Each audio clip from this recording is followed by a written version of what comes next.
So I'm Mary Fiducia. I am co-chair of LCA's Government Relations Committee, and I am very happy to introduce Katie Bloom, who is, our titles are co-chair, but Katie is really your point person for government relations. So, Katie? Thanks, Mary. Thank you guys for coming out. Again, I know it's tiring. We got one more day of conference, so we really appreciate you guys being here. And, the town hall meetings were something that was dreamed up. Town hall meetings have happened, but the town hall meeting, this particular one, kind of got conceptualized in a lot of different ways. And the idea was really a collaborative effort with the executive board and with the GR committee to have this access. And it's also being filmed. This will be available on the LCA website, and you don't have to be a member to watch it.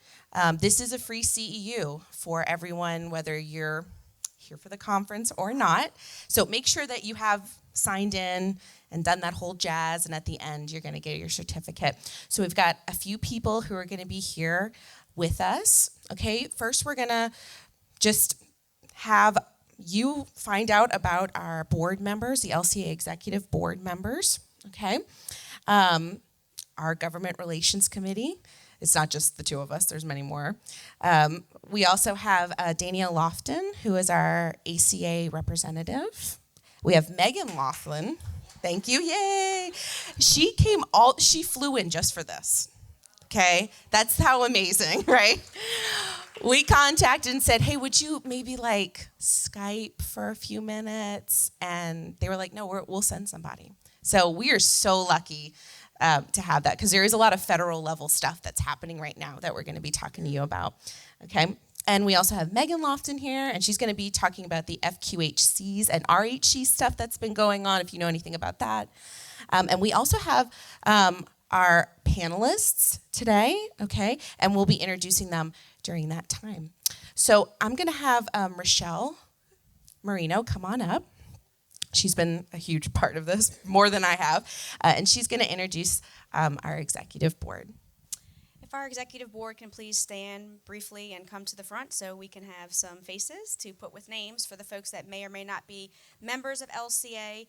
Part of this briefly was to encourage LPCs in our state, which we have well over 7,000 of them, to take a look back at the LCA opportunity to be a member of LCA. And so that is, again, part of this town hall meeting today, is to recruit and encourage people to be a part of this professional association that we all know is needed and necessary in our state. So we have our current president, Dr. Adrienne Trogdon, who has done a fantastic job this year at conference. And next to her is Mr. Eric Odom, which is our president-elect. We have our past president, Ms. Vanetta Free, who has taken a nice background this time at the conference. And myself is Rochelle Marino, and I'm serving as president-elect. Thank you. And so just briefly, we have a wonderful agenda ahead of us today. But again, part of my role as president-elect was to encourage membership. And so we decided to promote this town hall meeting as a free CE opportunity to let our members know in the state of Louisiana the wonderful benefits that LCA offers. Something that just came out of the LPC board meeting was the importance and the wonderful relationship that our association shares with the LPC board. And without that, our jobs really wouldn't be secure. The LPC board cannot lobby on behalf of our profession. That is LCA's job. These are non-paid positions of these people that stood before you today, and so everything we do is because we want to keep our jobs. If you're not aware, many other states are currently facing their licensure being taken away. Michigan is one state that's fighting that right now. And so it's very important that we understand what advocacy means. And I think a lot of us know the word, we've been trained, we understand it's important, but what does it look like? And I did have the wonderful opportunity to be sent to the Institute for Leadership Development in Washington, D.C. this summer, where we did have our wonderful ACA government relations team to share and educate us on how we can go and speak with legislators about the important bills that keep our jobs. I think at the end of the day, the most important thing for everyone to understand is that if we are not doing the lobbying and the educating the legislators for what we do and why we do it and why it's important that we keep our jobs, we can't be guaranteed to keep our jobs. And that's kind of the bottom line. So it's really important that everyone in our state, our great state of Louisiana, takes the time and effort to come back to LCA and to make sure that we're advocating for what we want to do and we can keep our jobs. So thank you for being here today. Your CE will be available at the end. And now I will turn it over to our next point of contact, Ms. Katie Bloom. Thank you. Thank you. All right. So the next thing that we're going to do is we're going to have Cindy Nardini come up and chat to us a little bit about legislative advocacy. Cindy is a past president of LCA and a past chair of the GR committee, so she has a ton of valuable knowledge for us. Afternoon, evening almost to all of you guys. Katie, if you or Mary will kind of keep me on track with timing, because I could talk for hours about this, and I don't need to do that. Do I have my clicker? Is there a clicker up here? Or you click for me? I'll be your clicker. Okay. One of the things that sometimes helps us is to get a historical perspective. When you're working with your students or you're working with your clients, if you don't understand some of their background, you can be sitting with them and thinking that things are much worse or much better than they may be because you don't have some historical background. So I want to start, and again, like I said, I could talk for hours, as many of those that are also in this room could, as far as what has happened since we've been licensed, but we don't have time for that. But we're going to just try to just hit the high points, and then maybe we can do another presentation, although when we've done these presentations before at conference, no one ever comes because they're kind of dry and boring. But they are important. So here we go. Just to look at the folks in Louisiana that are mental health providers and how long they have had licensure laws. If you'll see, the psychologists were licensed in 1954, then the social workers in 1972, ourselves, LPCs, in 1987, and then the LMFTs in 2001. Now, I think that we might also include, some would say, the behavior analysts, which have been even in the last 4 or 5 years. I'm sorry, I don't have that one up there. But those are the kind of the major players. So if you think about that, we didn't come onto the scene until 1987. And because at that time, our law was a master's degree in a counseling-related field. Many of us, I am one of those, has my master's in clinical psychology. And at a master's level in psychology, you could not be licensed in the state of Louisiana. And so some of us that had masters in psychology were then making sure and getting the rest of the education requirements that we needed and becoming licensed as an LPC. Of course, that did not sit well with the psychologist, as you can well expect. And so that kind of began in '87, some of the turf battles that some of the folks that are my age and around my age and above understand and remember some of those battles, those turf battles. The turf battles probably continued from '87 to about 2012, 13, 14, around that time, and they were brutal. And some of you guys have some of the scars and know some of that. I am here to tell you that those turf battles, I'm not going to say they no longer exist, because some of you know in your practices and in your settings back wherever you live and practice, there are still some of them, but it is not nearly what it used to be. And the reason that it's not nearly what it used to be is because of LCA and because of the government relations folks that have come before us and that will continue past us. It's because of our lobbyist, the Tapman Group, who does an excellent job for us. So the turf battles don't continue at the legislature near to the degree that they used to. It is so nice for me to report that LPCs have a place at the table, okay? Just like Rochelle said, many years ago, LCA sent me to Washington, D.C. to participate in the ACA's Legislative Institute, whatever, I can't remember the name of what it's called, but that training's, and so it's great training.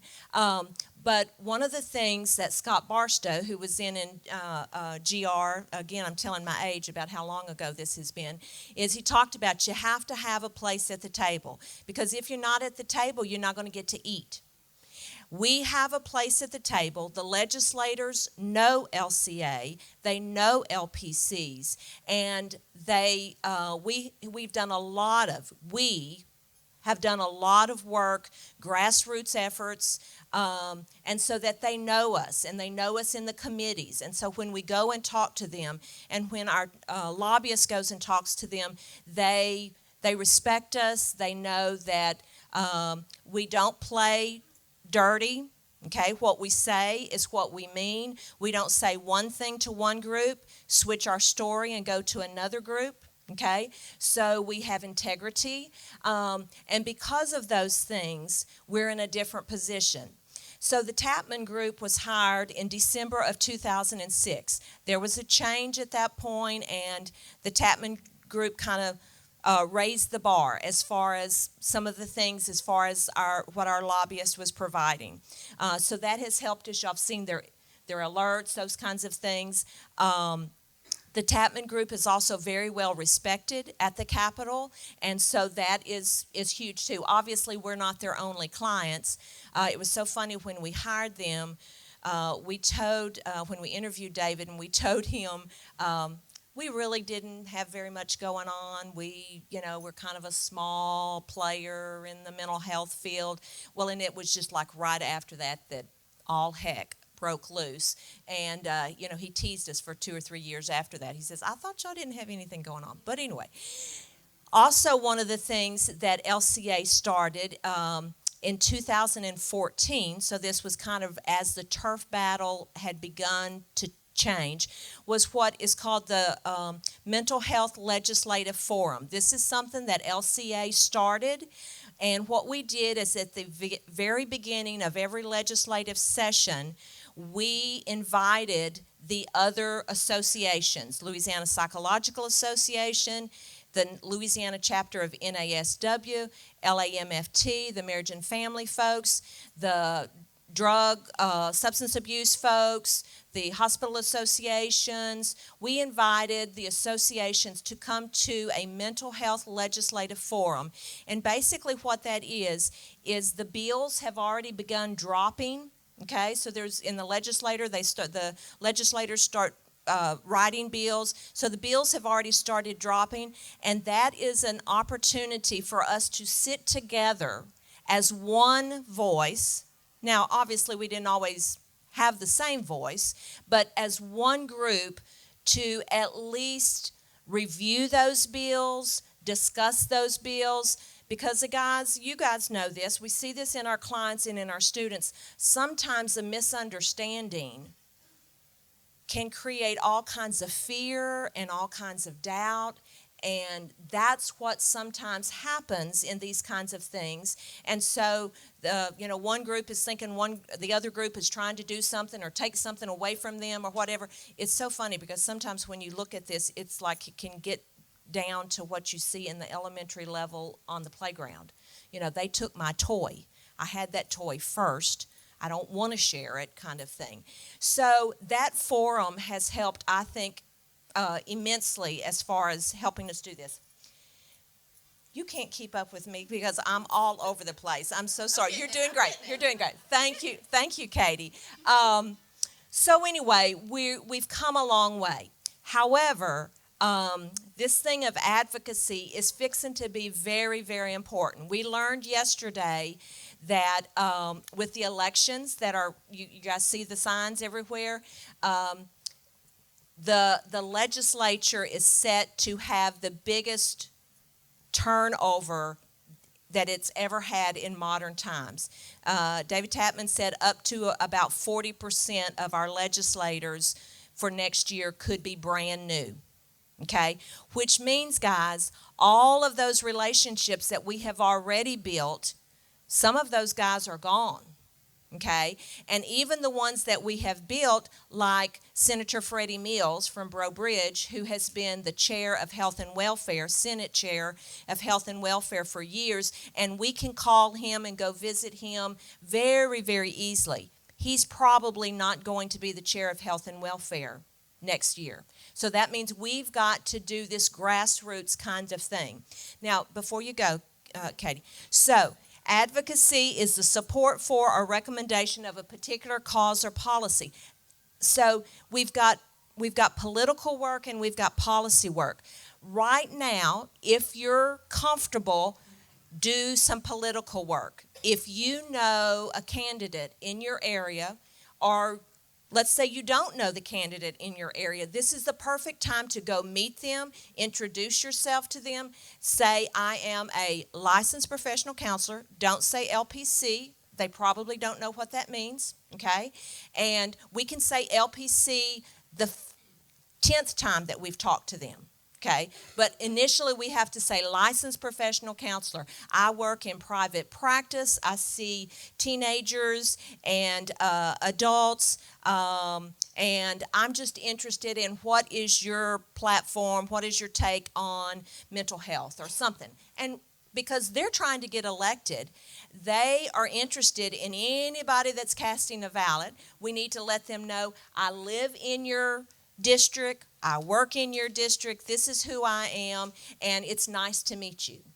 If you meet some of these candidates and you like what they have to say, then you can offer to put one of their signs in your yard. You can offer to work their campaign in some type of way, because that's what they're looking for right now. Okay? So that is political work.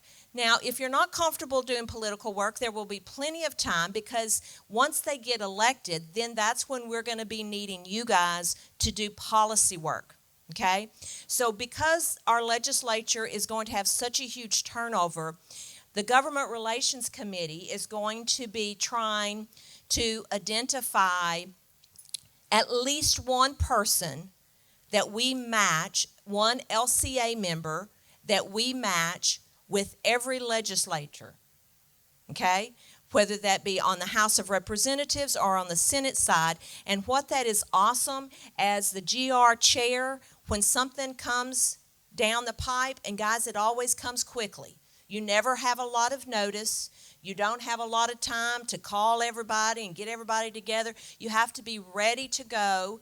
And so when the GR committee gets that and there's a message that needs to be sent, then we have a person that we've already identified in that area that knows how to make a legislative visit and has hopefully already begun to build a relationship with that legislator. And all we have to do is send them, this is the message, go. And they do it. And guys, that goes back to this, you can take to the lobbyists, grassroots. That's what happens here. The Tapman Group does a beautiful job for us, but our voices are the ones that really, really count, because there's a lot of us and there's only a few of the Tapman Group. What's my next slide?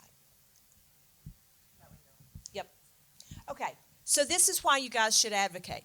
Basically, think about advocating is building a relationship, okay? And so that has to start somewhere. So it starts with an introduction, and then it starts with just having contact with that person, okay? We are really good at this, guys. We went to school to learn how to do this. We've been doing it for years with our clients and with our students. So we are good at this. You may think, well, I don't understand all the laws and all that. That's all right. You don't have to understand all that. That's what the committee is going to give you your talking points. We just need you to be willing to go and advocate not only for the clients and the students that we serve, but for our profession. and it does make a difference. Thank you, Cindy. Thank you so much. All right. Thank you, Cindy. Cindy mentioned a few times our Government Relations Committee that you're going to be hearing from. This is going to be a very active year, so we'd like you to be able to connect a name and a face with them. Would all of our committee members who are here please stand? And these committee members represent different divisions within LCA and different regions throughout the state. So we have Brenda Eccles, we have Cindy Nardini, Debbie Lang, Michelle Lafitte. In the back we have Zach Abair. We have a very dedicated member, Vicki Gilbo, and a very dedicated member up in the Shreveport area who's not at conference, Karen Rice. And so you are well represented, but we need your help. And just to give you a really good example of what a difference advocacy makes, we've invited a school counselor. Well, she's an LPC, but she works. She's been at Denham Springs High and Denham Springs Freshman High for the last 4 years, working in the school, but in a school-based health center, which is considered a federally qualified health center. And she's going to give you an idea about, or more information, a lot of you probably are aware of this, what's been happening and where we're going from here, which is really exciting, and all because, 99% because of advocacy. Thank you. And just so that y'all know, I'm truly just an LPC, and I don't say that lightly, but I'm not a public speaker. I'm not a politician. I'm not a person at all who ever thought, if you had told me even just 3 months ago that I would be here doing this or that I've done anything that I've done in the last few months, I would laugh and think that you were crazy because I'm a counselor. I sit with people. That's what I do. But I work for a federally qualified health center, and so we are able to do the counseling in the schools. My agency is within several parishes, but I'm in Livingston Parish, and of course at Denham High and Denham Freshman High. And so we received word over the summer that we were most likely going to lose our jobs. And I say that casually because that's kind of how it felt like it was given. But we were told that the state is no longer paying for LPCs who work within an FQHC.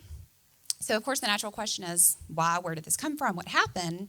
Because we were, as of, I think it was 5 years ago, there was a shortage of social workers. And so the federally qualified health centers went to Louisiana Department of Health and said, there's a shortage. We need to do something here because there aren't enough providers. So the state allowed the federally qualified health centers to go directly to each of the Medicaid plans and just ask, will you pay for services within for an LPC? Every single one of the Medicaid plans said, yes, we will. So that's how I got a job. That was great. That's how a lot of my friends got their jobs. That was great. We were able to provide services within the FQHC because Louisiana Department of Health allowed us to go directly to each of the Medicaid plans. So over the summer, what happened, and this had been happening for years, mind you, and we were getting paid for their services. That's the other part of it. The state corrected an issue over the summer for dual services, which is excellent on the state's part. But bottom line, what it was is that if a patient came in for an ear infection on the same day that they happen to have a counseling appointment, the state would only pay for one of those services, which doesn't make much sense because whenever you have with private insurance, you can see two providers in the same day and they'll pay for both. And so the way that the state corrected this dual service issue was to add a modifier, a billing code in essence, for behavioral health services. Only that they only covered the 4 provider types that they recognize, LPCs not being one of them. So in the process of them correcting this issue for the dual services, they negated our ability to be able to go directly to each of the Medicaid plans. So solving one problem, but creating another huge problem for us. So, of course, we initially thought it's a clerical error. People use the social worker term generally, didn't think about LPCs. There's got to be something to this. This is going to get fixed. We went to LDH, still no answers, only created more questions. So we were very, very confused and frustrated about it at the same time.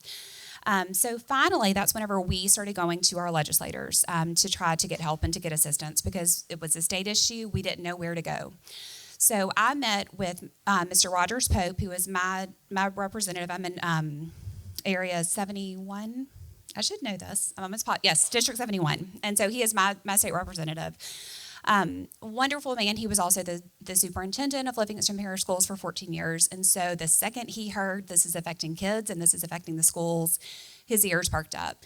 He asked questions, wanted to get more information, and he directed us to, his first recommendation was for us to make a request for the Joint Health and Welfare Committee. And so that request was made. We were still waiting to hear back. We knew, of course, that anything that happens within the state takes a while. So we were waiting for that.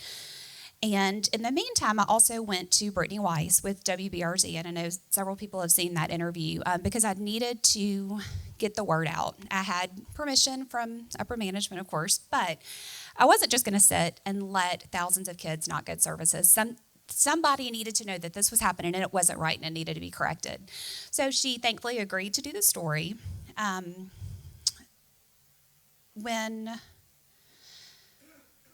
Brittany Weiss was corresponding with the Louisiana Department of Health, they referenced a federal guideline. And whenever I looked it up, I saw that it hadn't been changed since 2014.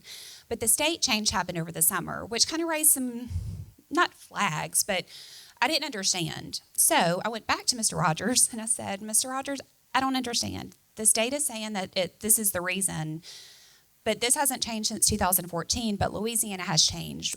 I don't understand. So he agreed with me, completely understood, and he said, it just so happens that there is a joint welfare committee meeting, health and welfare committee meeting Monday at the Capitol, and I'd like for you to go as my guest.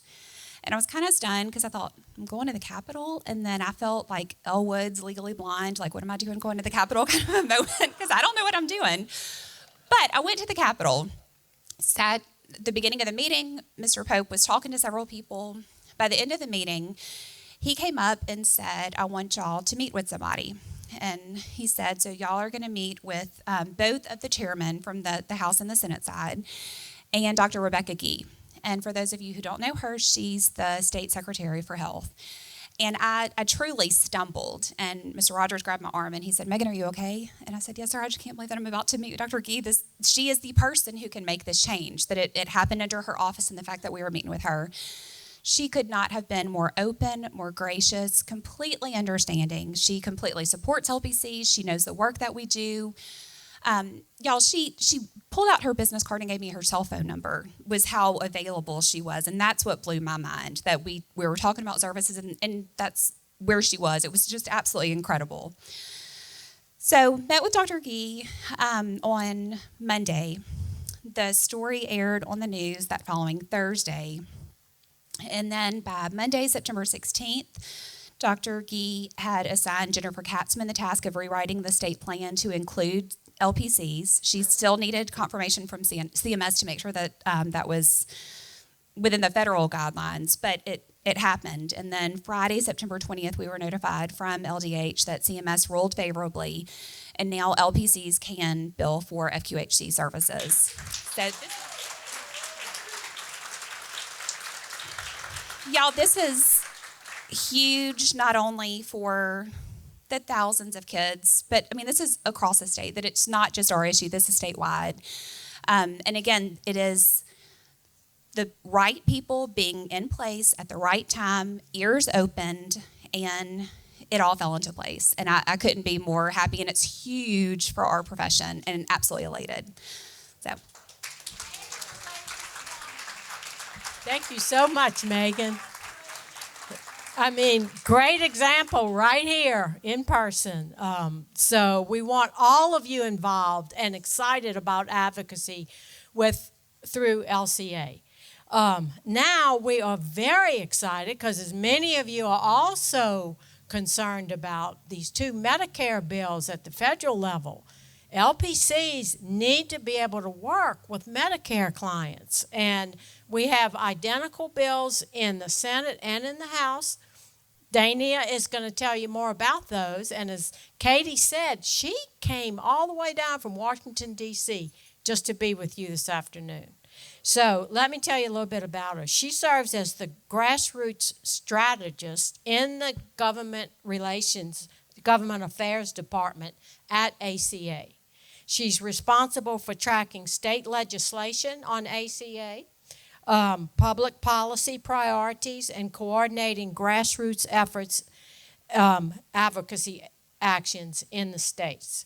She also leads the coordination of national, regional, and branch advocacy efforts, including coordinating field staff and volunteer leadership in intensive direct outreach.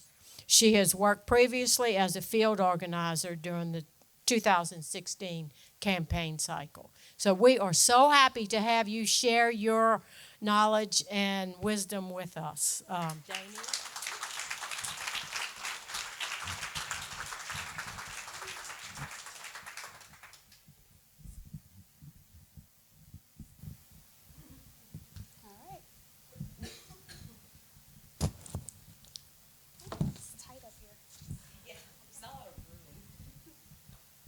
All right, good evening, y'all. I feel like I can say y'all here, right? It's a safe place. All right, good evening. I'm Dania Lofton.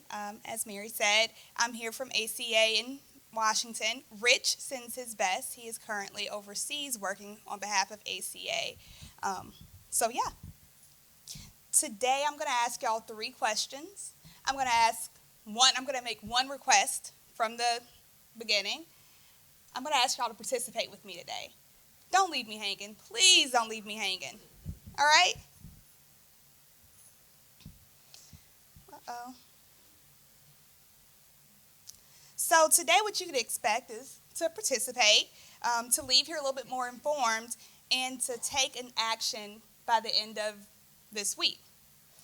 A part of my team, I have the Government Affairs Director, Brian Banks, as well as the legislative strategist, Gila Todd, who works on federal legislation. So in my role at ACA, I get the opportunity to talk to members from all across the country. And so frequently, I get the question, why hasn't this bill been passed? What are we doing? How is a bill passed? So, that gets me really excited. And this is where I need y'all to kind of help me. You ready? You ready? Okay. Or I'll have to sing it all by myself. So we're going to go back to 1975. I know a lot of y'all know this. You ready? I'm just a bill. Yes, I'm only a bill. And I'm on Capitol Hill. Well, it's a long, long journey to the capital city. It's a long, long wait while I'm sitting in committee. Y'all left me hanging. Come on, let's finish this up. And I hope to become a law someday. At least I hope and I pray. But today, I'm still just a bill. Y'all remember that, right? Yeah. All right. So really quickly, and then in this episode, the little boy goes, gee, it requires a lot of patience and courage to do this. And the bill says, well, it wasn't always like this. First, I started off as an idea. A group of advocates, a group of counselors got together and said, hey, we need a law. We need to be reimbursed for our Medicare patients. And so their congressman drafted that law. He introduced it to Congress. It goes into committee, and sometimes it gets stuck in committee for a little while because they have to debate. And then it goes over to the House of Reps once it gets out of committee. House of Reps votes on it. If they say yes, it goes to the Senate. The Senate votes on it. They say yes. It goes to the White House. The president signs it, and then that bill becomes a law. Now, I said that really quickly, but it doesn't happen that quickly at all. As y'all know, what we're going through with this Medicare reimbursement. But that's my answer to this question every single time. And so we've already spoken about advocacy and what it is. But who are these advocates for the counselors? And y'all are the advocates for yourselves. You're advocates for your clients. Maya Angelou once said, I learned a long time ago to be on my own side and be an advocate for myself and others. So you are the advocates. You are our champions for yourselves and your clients. We advocate because in Iowa, the board has tried to strip, counselors of the opportunity to get continuing education credits on this through distance learning and online. They've tried to remove the ACA Code of Ethics and replace it with another Code of Ethics, which we know ACA's Code of Ethics is the standard for pretty much all of the states, I believe all of the states. So we advocate because in Michigan currently, the Board of Licensing and Regulatory Affairs is trying to take away the right for counselors to diagnose. Well, if you can't diagnose, then all right. So y'all get it. This is why we advocate. And so now I'm going to get into, how to do it, which you guys have to get the attention of your audience. And who's your audience? Your audience is that legislator, whether it's your U.S. rep or your state rep. And you get that by relating to them. You tell them something about you're a member in their district. You tell them why this affects them, and you indicate the importance of this issue. And we all know that mental health is very important, especially in today's time. You arouse the curiosity or suspense, so you let them know, you give them little tidbits and make them ask you more questions, because a lot of our reps, they aren't counselors. They don't know the difference between a social worker and a licensed professional counselor. So it's up to us to tell them that. And you tell them a story. You tell them your story about your client. Of course, you don't tell them any detailed information, but you tell them why this is important. You talk about your client who's 65 years old and they can't come and see you anymore because they're on Medicare and you can't bill them. And then you use your visual aids, which are your leave behinds, which we will always provide them for you if you need us to. Just give us a call. We're only a call away. Next, you want to show them that there's a need for change and that what's currently happening, which is nothing, needs to happen, or it might not be the right answer. It might not include LPCs. It might just focus only on social workers. So we need to be included. So make sure that they understand this. Understand the difference between, I keep saying social workers, but understand the difference between a social worker and a licensed professional counselor. And then you share your concern and how it affects their constituents, which is you and your client. Then you provide the solution to the problem. You present your plan and you show the benefits of your plan. And you offer clear and concise details to allow your listener to understand your proposed solution. You have to visualize the benefits. You have to tell them that the benefits of your plan are in the rural areas, you'll have more people who are able to access counselors. We know that there aren't very many counselors in rural areas. They'll have to go to a psychiatrist to get medicine, and medicine isn't the cure. And then you, again, illustrate how the overall conditions will improve once your plan is adopted.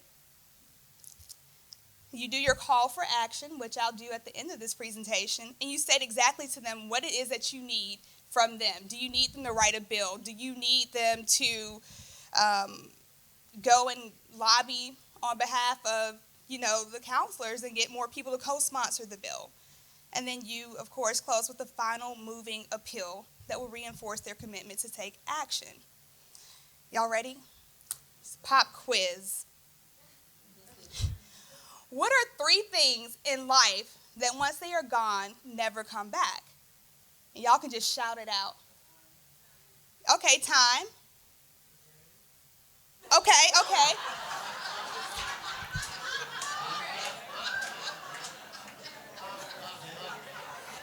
All right. So that is a good answer. That's not the answer. That's not the one I was looking for. Okay, so I'm just going to go ahead and tell y'all now. Time, words, and opportunity. All right? Now, I knew when I prayed that when I asked that question that we would just go over that one, but yes. Time, words, and opportunity. Time is of the essence. You must use it wisely when you are speaking with these staffers. Sorry. The great Dr. Benjamin Elijah Mays has it's the most on point poem. I only have a minute, 60 seconds in it. I only have a minute, 60 seconds in it. Didn't choose it, can't refuse it, but it is up to me to use it. I must suffer if I lose it, give an account if I abuse it. I only have just a tiny minute, but eternity is in it. So you won't have a minute when you're speaking with these staffers. You'll have 5 minutes sometimes, you'll have 10, maybe you'll have 15. But in that 15 minutes, you have to speak on behalf of yourself and all of the counselors. We have more than 53,000 members in ACA. So you're speaking on behalf of yourself, them, their clients, your clients, and you're trying to sell this to them and tell them why we need to do this right now. They've got a whole bunch of other bills that they're, looking at, and so you have to really take that time and use it effectively. So here's my third ask. Take action today. Right now with our Medicare reimbursement bill, we have 27 co-sponsors in the Senate and 78 co-sponsors in the House. We need more. And you know what state hasn't co-sponsored this legislation? Louisiana. Y'all are so smart. So today, this week, we need you all to contact your legislator and let them know why this Medicare Reimbursement Act is so important. And if you don't know, I know you know, but let me give you a few statistics. Every 8 seconds, a person in the U.S. turns 65. That's more than 10,000 people a day. 26% of Medicare beneficiaries are dealing with mental health conditions. Seniors and veterans often lose the coverage for treatment by mental health counselors at the age of 65 when they must transition from Medicaid or other insurance to Medicare, which does not cover mental health treated by LPCs. Current Medicare regulations allow psychiatrists, psychologists, clinical social workers, and psychiatric nurses to provide mental health services. And these Medicare benefits and services were last updated in 1989. 1989. So we need to take action today. Let's see. And I just want to give you guys another quick update from DC on a couple of things. I spoke earlier about the Michigan Department of Licensing and Regulatory Affairs, how they've had proposed regulatory changes to remove those privileges to diagnose. Over the past several months, your government affairs team has worked to obtain congressional support for the Mental Health Access Improvement Act of 2019. And of course, this act would allow professional counselors and marriage and family therapists to receive financial reimbursement for providing services to Medicare clients once they reach the age of 65.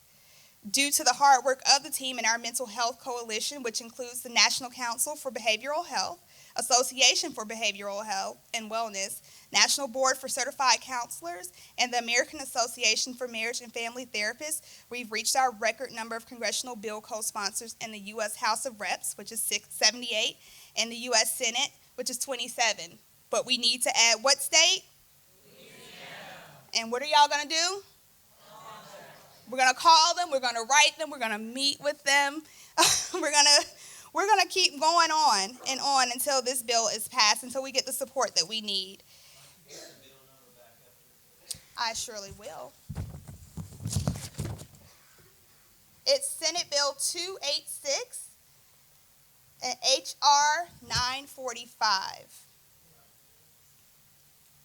It's also on the LCA webpage.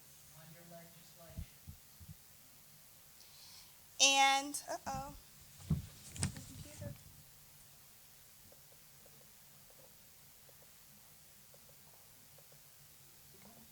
okay. So I want to thank you all today again for letting me take a few minutes of your time, for singing with me, for participating some, and for making sure that you take action this week, next week, and to continue on taking action and fighting for the profession. We really need you.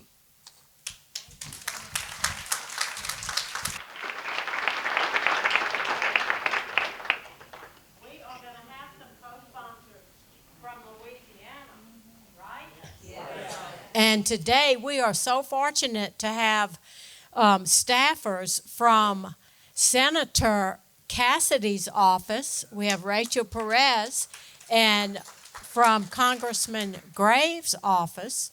And they're going to share with you some ideas. We're going to ask them some questions to help you understand how important it is at the grassroots effort to get involved with the district offices who have the direct funnel up to the federal offices. Okay, and so Paul Sawyer is the Chief of Staff to Congressman Garrett Graves of Louisiana's 6th Congressional District. The 6th District comprises 13 parishes extending from Point Capee Parish in the north, including the Capital Region, River Region, and Bayou Region, and extending to the Terrebonne coast. So it's a big area. Prior to working for Graves, Paul was the director of federal programs at the Louisiana Department of Economic Development. Prior to that, he lived and worked in D.C. for Congressman Richard Baker. He was raised in Baton Rouge and is married to Lisa Sawyer. They have 2 expensive teenage kids. Okay, and I'm going to be presenting Rachel. This is Rachel Perez. Rachel is the Southeast Regional Director for U.S. Senator of Louisiana, Dr. Bill Cassidy. Based in Metairie, Louisiana, she joined Senator Cassidy's team in 2016 to help lead community outreach initiatives in 13 parishes. For over 15 years, serving as a staff member of the U.S. Senate. She has experience working on numerous state and local political campaigns. She is a founding member of Camellia City Bark Park and currently serves for the Girl Scouts of Southeast Louisiana. We are so lucky to have them. We really, really are. They are taking time out. So we're going to just come closer to you because we only have one mic, I think. Did they get us the other mic? We were supposed to have 2. Okay, so just come close over here. And so we're going to just ask a few questions and let you guys answer. And then we will have just a little bit of time for you guys to ask questions as well, okay? So the first question is, why is it important for constituents to be involved with their district office? So first I want to start by saying that I'm definitely not speaking on behalf of Senator Cassidy. These are my thoughts and my opinions. Can you hear me okay in the back? Okay, great. One of the reasons why it's really important to get engaged with your local congressional office, I'm sure all of you have heard the comment that all politics is local, right? We talked a lot about the legislature a little while ago, but getting involved with the local staff on site, it's very difficult to sometimes schedule meetings with your representative, your senator, your congressman, because a lot of times they're in Washington, and when you call and everybody thinks that you can just call and speak to them directly, or you can set up a meeting and get a meeting with them in the office right away. And sometimes time is just very difficult to get with them. So our staff, we've got 7 offices around our state, and we've got staff in all of those offices. And so that's what our job is to be an extension of him.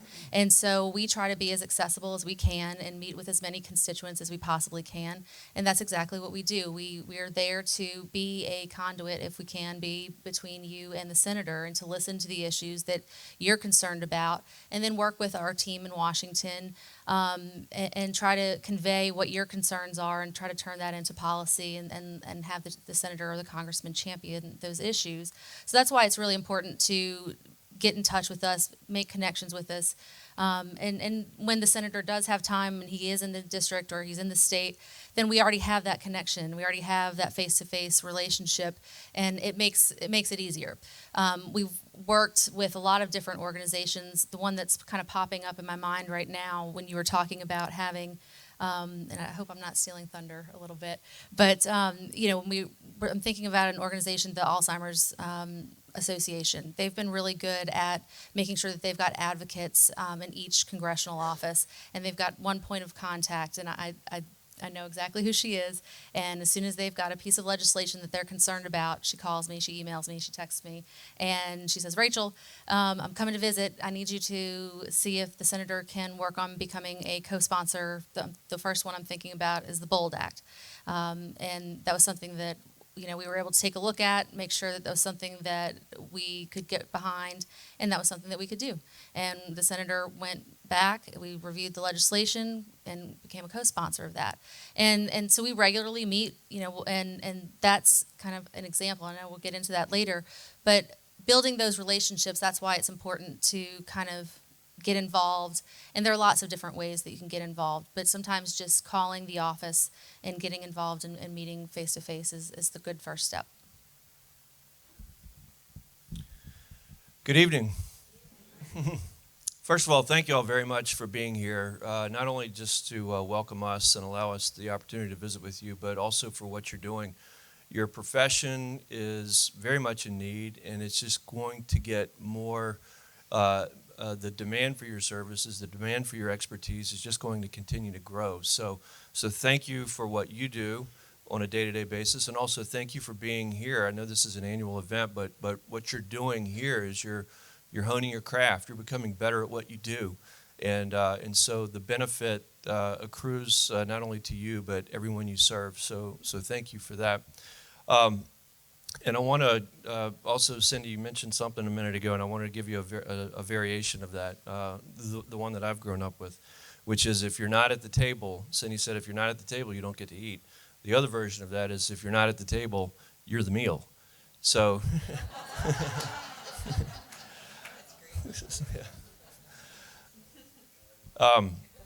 so look, why is it important for you to engage the district offices or the state offices of your federal representatives?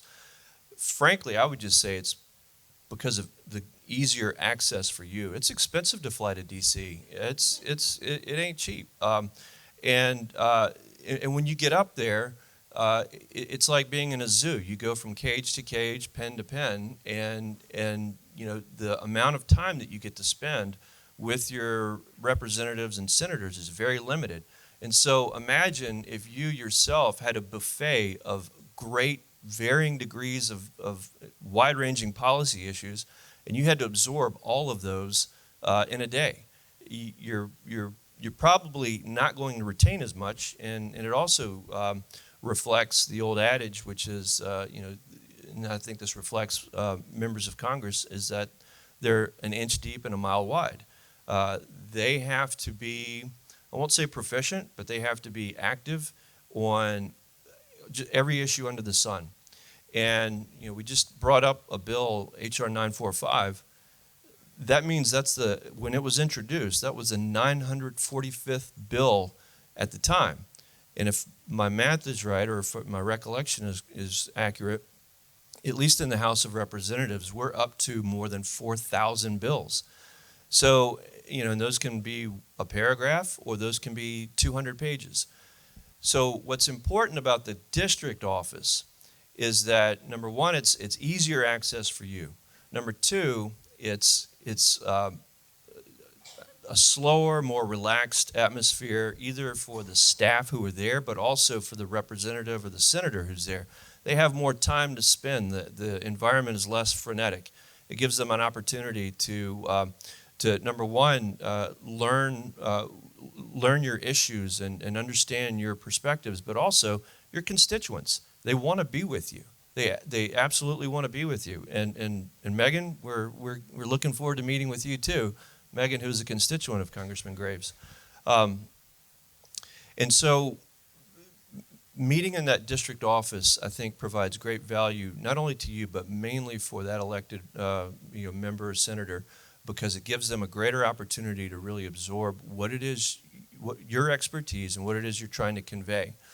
And in addition to speaking to the senator or the representative, really conveying the message, making it personal, explaining what it means to be a counselor or the benefits of your profession to your community. That's extremely important.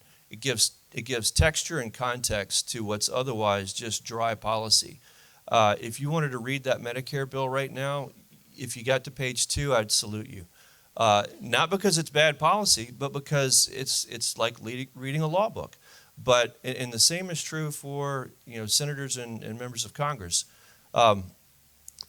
But your perspective and contextualizing that perspective is invaluable in terms of conveying that message and turning that into policy, either support for policy or turning it into actual policy. And I'll just say one more thing, and that is that the vast majority of the bills and amendments that Congressman Graves passes, or that he advances and passes, originate from meetings that we have in our district offices or in the district. Actually, one more thing. My member of Congress does not like to meet in the office. He likes to meet in your office, or he likes to meet at your place of work. So, if ever an opportunity arrives, that's what he would prefer to do. And I can't speak for Senator Cassidy or the other members of the delegation, but I'm inclined to believe that they want to be out of the office too, and they want to be with their constituents. Thank you. Also, you're in a room of counselors. You never have to apologize for talking, I promise. We love when people talk, right? All right. So you guys actually started touching on this next question already, but what is the best way for all of us, or anyone, any constituent, to contact Congressman Graves, to contact Senator Cassidy? What would be the first step for us? So the first step would be just to either make a phone call or to reach out on our website. And there's a contact me link right there, and you can start that way by requesting a meeting with the senator. And I will go back to Paul's point. I can't tell you that we take very many meetings with the senator in our office either. We are on the road. When he is in the state, we are on the road. And that's exactly how we do things as well. So we would prefer to be out meeting with folks, and even day to day, our staff, the majority of our time is spent on the road in meetings with other people at their place of business. And so if the senator's not available and we can meet with you with our staff, we are more than likely going to come to you. So please feel free to reach out. I've got plenty of business cards, so I'm happy to come meet with you wherever you are as well. But the best way to do that is, again, through phone calls or emailing me directly. We can start that way as well. I'm trying to think of the other way that we try to stay connected. In the age of social media and, you can stay connected that way through social media, but we also try to get creative. A lot of times when they're in session and they're in Washington, I think you'll see a lot of town halls through social media, Facebook town hall meetings, so you can kind of keep an eye out that way. And then other things, we do a lot of Skype meetings.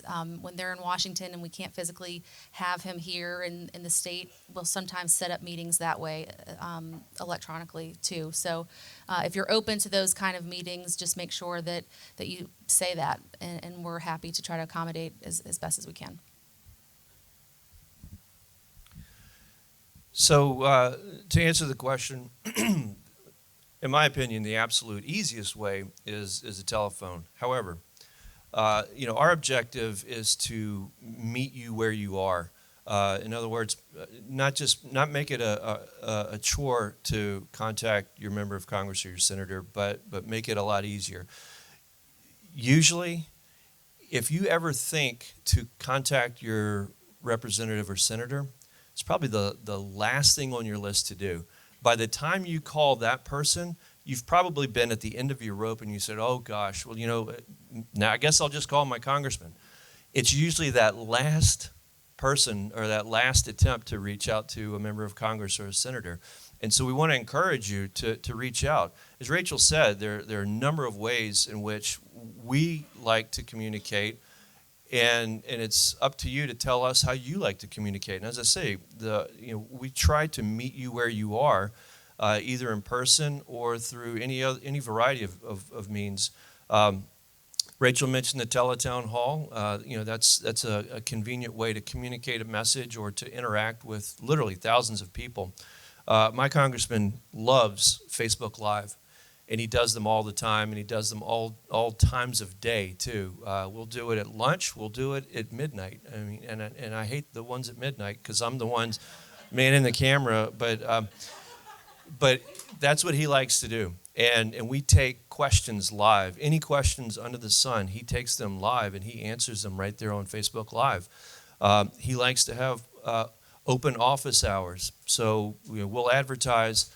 We're going to have 5 hours, no scheduled meetings. Just come on in, and we're going to meet with everybody as quickly and as efficiently as possible. We have scheduled meetings. We do telephone calls. We have meetings in D.C. We have meetings in Louisiana at the office or at your office. We even do this one innovation that I actually do love. It's called Grub with Garrett. And again, it's centered around Facebook. And so we will advertise on Facebook, hey, the next 10 people who send us an email or message us will have lunch or breakfast on us. And it's 10 people around the table with Congressman Graves sharing a meal, and it's literally the first 10 people. So all walks of life, all professions, all ranges of issues. I can tell you the first couple of times we did that, I was scared to death, but he loves it. He absolutely loves it, and we've all grown to love it a lot as well. So there are any variety of ways in which to at least meet with Congressman Graves, and just if he's not available, obviously we have staff to assist him. But the simplest, easiest way is pick up the phone and call. And I don't think he has ever turned down, or I don't think we've ever turned down a single meeting with anyone who's asked. It's just a matter of time management, being able to get to it as soon as possible. Thank you, guys. So we are coming to the end of our time. They actually answered all of our questions that we had anyway. Thank you guys so much. And I want to say before we end that I actually, hopefully, you're feeling really revved up. Would that be a correct thing? Maybe you're feeling really empowered now to go out and do this, which is great. So I'm going to give you 2 things you can do right now to start your journey of advocacy. Really easy. The first is that QR code that's up there. That QR code is going to link you to a Google Doc that I have created. Don't judge it too harshly. It is a survey of 4 or 5 questions, and it's literally asking, what do you care about in our profession? What do you want the GR committee to be looking out for? What do you want us to be paying attention to in this next legislative session and when we're talking to people? Okay, and also, if you want to be more involved in any way, if you want to know when we have town hall meetings, if you want for me to contact you and go, hey, remember that thing you really cared about? Because I will. Okay, I love to help, right? I'm a counselor. The other thing is, right after this, like literally after I stop talking, we're having a PAC meeting, and that is incredibly important. That is just another big way that we support and advocate. So please give it a thought. It's not going to be a very long meeting to just sit and be a part of that PAC meeting as well. I want to say thank you to everyone who showed up. You guys matter so much, and it's amazing that you care in the way that we do. And thank you to everyone who came and spoke for us. It was amazing, and it really gave us so much information. Thank you.